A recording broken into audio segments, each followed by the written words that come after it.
I've spoken a few times about the problems of VAT on private schools, and I've spoken about the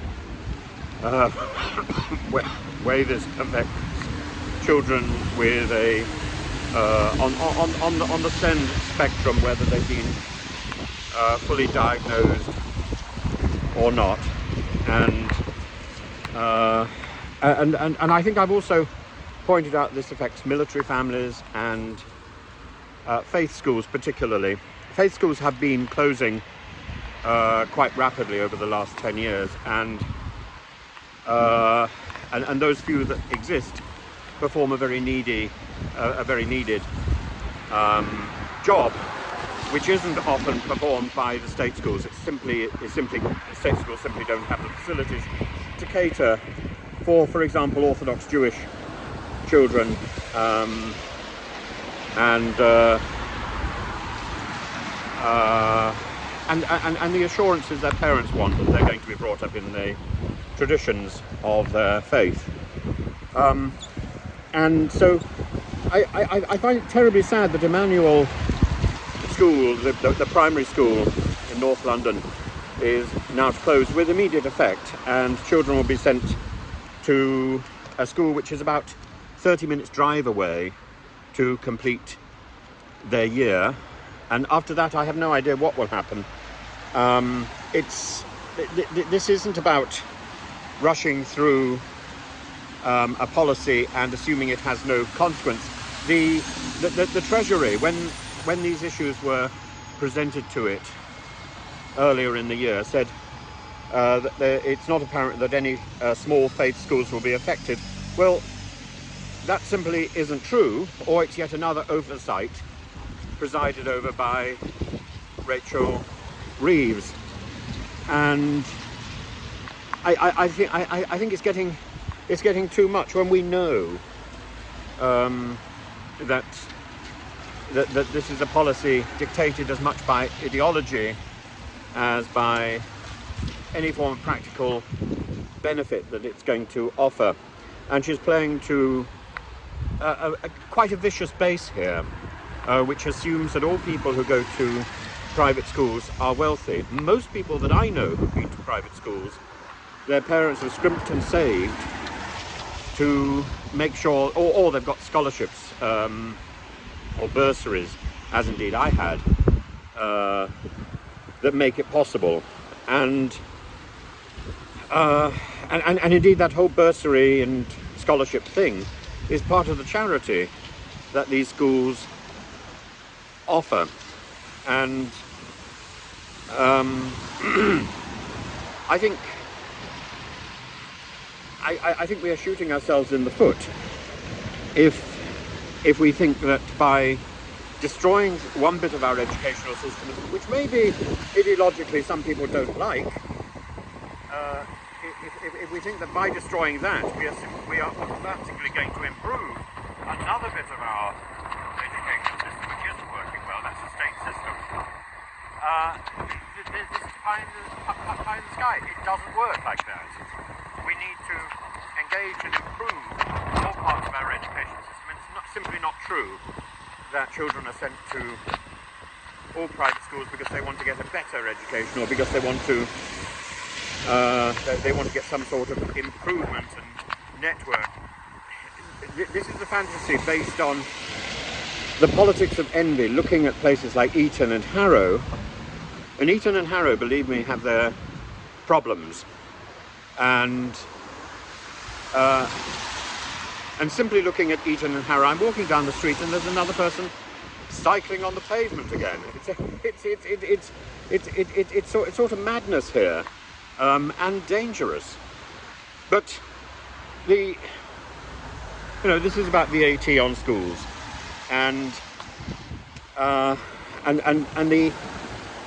the effect of rushing this policy through has left people in a position where the schools are closing, the children are being bundled off from one place to another. In this case, they're not being thrust automatically into the state system. They are going to another school, but it's at some distance away, and it's unfair. and it's unkind. The efforts of the ISC, the Independent Schools, I can't remember what the C stands for now, anyway, that's planning to sue the government, and rightly so. Well, there, of course, we fall into the trap of the law's delay, as well as the insolence of office. We see both aspects of Hamlet's speech there. And this is, I think this particular closure, the Immanuel school, primary school closure, is a very good example of where students' human rights have been infringed. And I'm sure it will be a case study when it comes to court. It's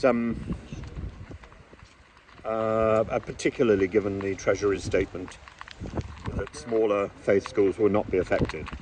Smaller faith schools clearly have been specifically affected, and the Orthodox Jewish community says that there's 80 small Orthodox schools which are now seriously threatened.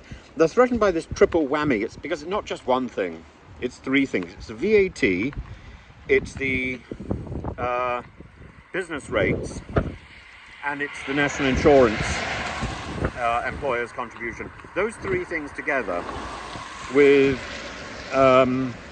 very, very small margins, make it almost impossible for faith schools, which are often operating very much at the edge of the... They're very much operating as a charity. They're operating to support the local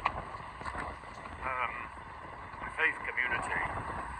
And as I say, the margins of profit are so small as to be negligible, and many of these schools are almost working on a loss. This makes it impossible. And in fact, one of the first schools I taught at was a Jewish school in Stamford Hill, and I know that school was working very much at a loss, and I stayed there longer than perhaps I intended to, simply because I knew that there was difficulty finding teachers, because the hours were very odd, and the